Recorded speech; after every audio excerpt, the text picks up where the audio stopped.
our boy Vegeta is going ahead and he's basically putting in the squats. I love that he is still working out. And so we get Bulma, aka Bulma. She is ready, and look at that. I love how that's the thing that takes Vegeta out. His wife saying, hey, the ship is ready. Vegeta ends up stopping. That is really cool. Bulma, aka Bulma, she is very angry because she put her heart, her soul, everything into this, only for it not to work with the ship. And she's getting annoyed. There's a lot of banter back and forth between Piccolo, Vegeta, and she's just getting all in Vegeta's ear. And you can tell he's looking, I mean, how would you feel, right? And out of nowhere, you have the ship arrive. And already, I love Vegeta, despite how annoyed he was. Man, look at him. He's on guard. And the first thing he does is he gets in front of his wife, making sure that the first thing is going to be protected is Bulma. And man, I thought that was just a really nice, sweet touch. He just completely ignores Vegeta for the longest time. And Vegeta's starting to get angry. He's like, won't you say something to me? And Hibiscus says, no, because you're arrogant and act like you own the place, like you some sort of king or something. And Vegeta's like, oh,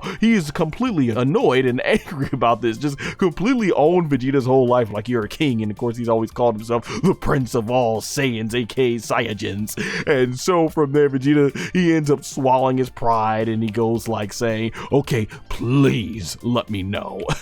And then Hibiscus, I think, lets him know the answer. And Piccolo's like, Vegeta, you just don't get it. You gotta learn your better manners. And I thought it was the cutest thing. We get Bulma, aka Bulma, just covering her mouth, just trying to hold back her laughter, knowing how her husband is. I thought it was a cute, adorable moment. Bulma, aka Bulma, just feeling her cheeks as we saw in the last episode because she sees how smooth her skin looks in her reflection. She is glowing. Obviously, I love once again that Dragon Ball Daima is the genesis of where Bulma's whole idea of like having this midlife crisis with thinking she looks too old for her age comes from, as we will see throughout all of Dragon Ball Super. And right here, this is a great comedy moment. So Hibiscus, he ends up saying that your skin is really smooth. And in this conversation, Hibiscus says, your skin is so smooth, you should be my girlfriend. And he makes his comment right around here.